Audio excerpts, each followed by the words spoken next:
নমস্কার, 14 মে 2026 বেলা 11টায় এইচএসের রেজাল্ট বেরোচ্ছে। তো সেটা তোমরা কি করে দেখবে? খুবই সহজে মোবাইল ফোনের সাহায্যে, কোনো ওয়েবসাইটে আরও যেতে হবে না। এখন আমি সেটাই দেখিয়ে দিচ্ছি। চলো তাহলে ভিডিওটা শুরু করা যাক। প্রথমেই তোমরা তোমাদের ফোনে প্লে স্টোরটা খুলে নেবে এবং প্লে স্টোরে এসে সার্চ করবে WBCHSC রেজাল্ট 2026। দিলেই তোমাদের সামনে এমনটা ইন্টারফেস চলে আসবে। প্রথমে যে এই অ্যাপ্লিকেশানটা আছে এটাকে ডাউনলোড করবে। এই দ্বিতীয়টা নয়, এখানে দেখো লেখা আছে 2026, তো এখানটায় ক্লিক করবে এবং তোমরা এটাকে ইনস্টল করবে। যেহেতু আমার ইনস্টল আছে তাই আমার এখানে ওপেন বলে লেখা আসছে। তোমরা প্রথমে ইনস্টল করবে, তারপর ওপেন করবে।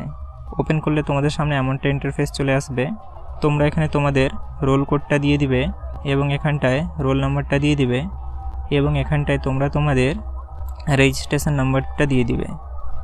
রোল এবং নাম্বার এখানে দুটোই দিতে হবে, তো তোমরা দিয়ে দিবে। দিয়ে এখানে সাবমিটে ক্লিক করবে, দিলেই তোমাদের রেজাল্টটা দেখিয়ে দিবে। আশা করি তোমরা সকল কিছু বুঝতে পেরেছো। তোমাদের যদি কোথায় কিছু বুঝতে অসুবিধা হয়ে থাকে তাহলে সেটা আমাকে কমেন্টে জানাতে পারো।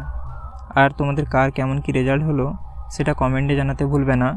আর আমি এখানে একটাই কথা বলবো, যাদের রেজাল্ট ভালো হচ্ছে তাদেরকে শুভেচ্ছা রইল, এবং যাদের রেজাল্ট আশানুরূপ হয়নি তাদেরকে বলবো তোমরা আবারও পড়াশোনা করো এবং এর পরের পরীক্ষাগুলোতে কলেজ বা অন্যান্য তোমরা যেগুলোতে পড়াশোনার চেষ্টা করছো সেখানে ভালো করার চেষ্টা করো।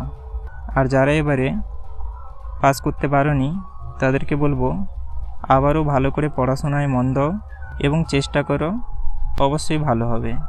পুরো ভিডিওটা দেখার জন্য তোমাদের অনেক অনেক ধন্যবাদ। ভিডিওটা যদি ভালো লেগে থাকে তাহলে লাইক এবং সাবস্ক্রাইব করতে ভুলবে না।